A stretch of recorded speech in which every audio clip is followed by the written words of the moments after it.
a small BMW Coupe, well, that has connotations, doesn't it? You may well want the 1M Coupe, of course, but this could be your realistic option, a 120D M Sport.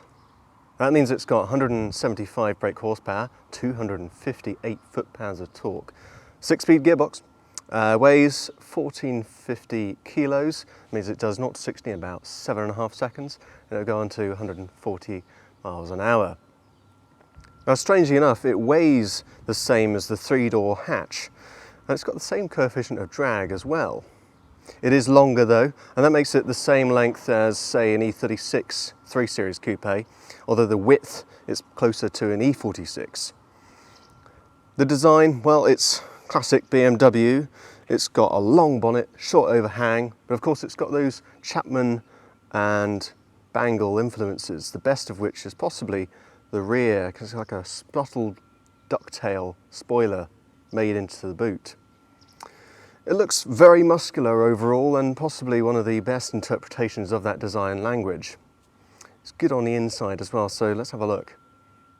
And inside, it's what we've come to expect from BMWs of this era. That means it's got a tapered dash with a strip of trim. Here's aluminium type. Good steering wheel. This is the M Sport, so it's slightly smaller. The driving position is slightly offset. These right-hand drive cars, they never got that quite right, so you're a little bit this way. But apart from that, the driver's seat, really good, supportive, comfortable, and there's even decent legroom in the rear. But enough of that, let's go out and see what it's like on the road.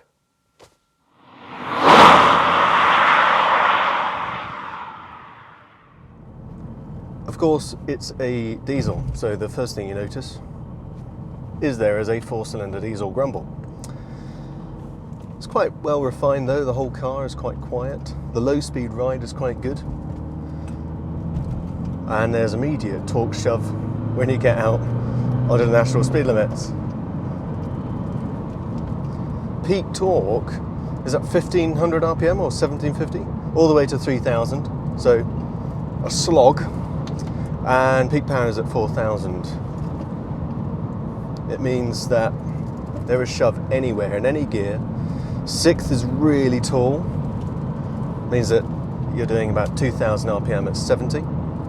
But we've got some good corners, so let's talk about the chassis, because that's the real highlight of the show. It's mostly E90 stuff underneath.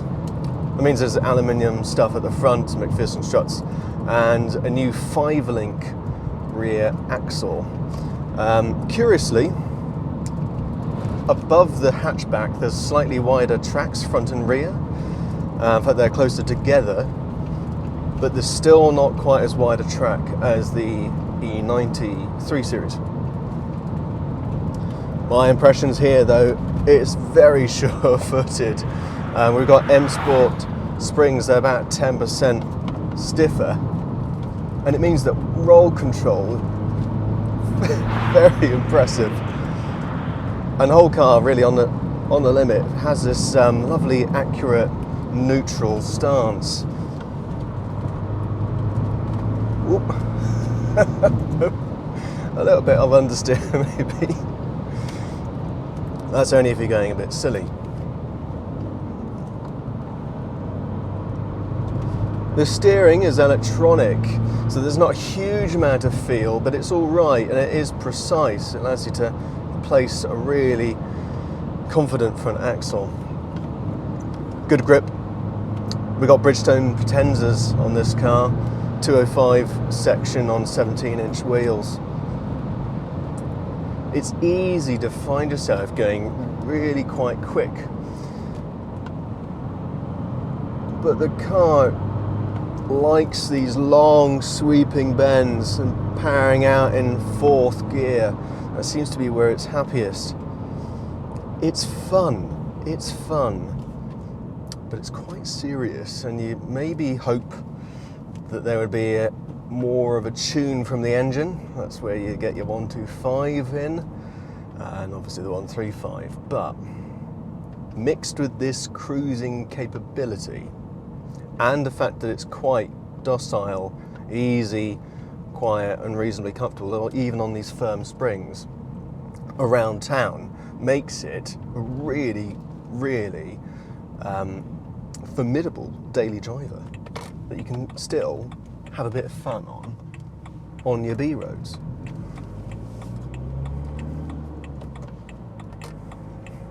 But it's still a BMW and you still can't turn the indicators off. Anyway, I hope you've enjoyed that. I hope that's given a bit of a flavour of what the 1 Series Coupe is like in this everyday trim.